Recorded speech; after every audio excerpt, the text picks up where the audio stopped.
Sebab itu, kita yang dibenarkan karena iman, kita hidup dalam damai sejahtera dengan Allah, oleh karena Tuhan kita Yesus Kristus. Oleh Dia, kita juga beroleh jalan masuk oleh iman kepada kasih karunia ini. Di dalam kasih karunia ini kita berdiri, dan kita bermegah dalam pengharapan akan menerima kemuliaan Allah.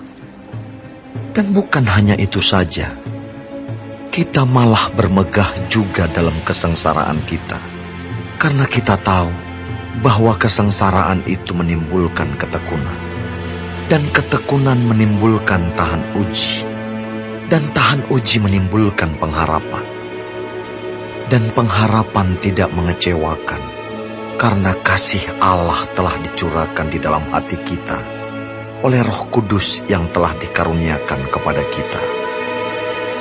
Karena waktu kita masih lemah, Kristus telah mati untuk kita orang-orang durhaka pada waktu yang ditentukan oleh Allah.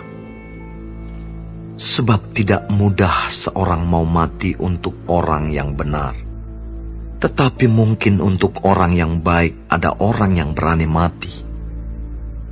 Akan tetapi, Allah menunjukkan kasih-Nya kepada kita, oleh karena Kristus telah mati untuk kita ketika kita masih berdosa.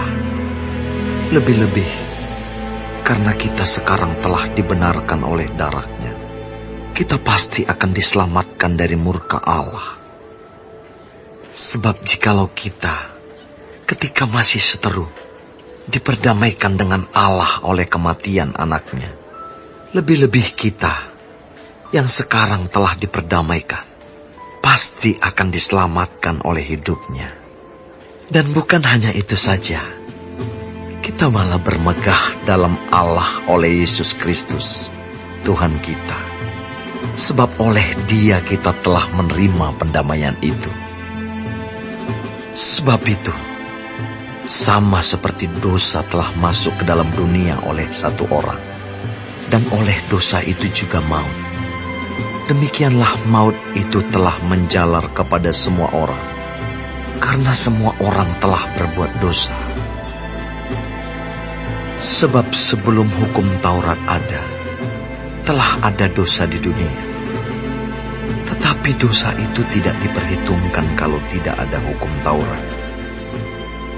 Sungguh pun demikian, maut telah berkuasa dari zaman Adam sampai kepada zaman Musa, juga atas mereka yang tidak berbuat dosa dengan cara yang sama seperti yang telah dibuat oleh Adam, yang adalah gambaran Dia yang akan datang.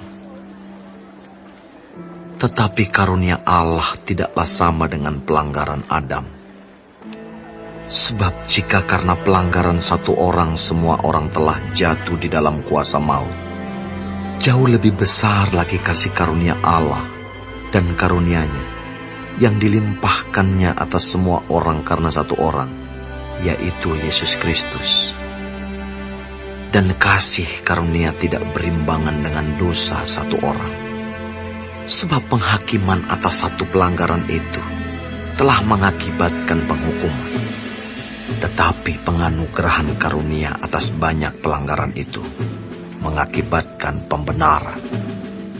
Sebab jika oleh dosa satu orang, maut telah berkuasa oleh satu orang itu, maka lebih benar lagi mereka yang telah menerima kelimpahan kasih karunia dan anugerah kebenaran akan hidup dan berkuasa oleh karena satu orang itu, yaitu Yesus Kristus. Sebab itu, sama seperti oleh satu pelanggaran, semua orang beroleh penghukuman. Demikian pula oleh satu perbuatan kebenaran, semua orang beroleh pembenaran untuk hidup. Jadi sama seperti oleh ketidaktaatan satu orang, semua orang telah menjadi orang berdosa. Demikian pula oleh ketaatan satu orang, semua orang menjadi orang benar. Tetapi hukum Taurat ditambahkan, supaya pelanggaran menjadi semakin banyak. Dan di mana dosa bertambah banyak, di sana kasih karunia menjadi berlimpah-limpah. Supaya sama seperti dosa berkuasa dalam alam maut, demikian kasih karunia akan berkuasa oleh kebenaran untuk hidup yang kekal oleh Yesus Kristus, Tuhan kita.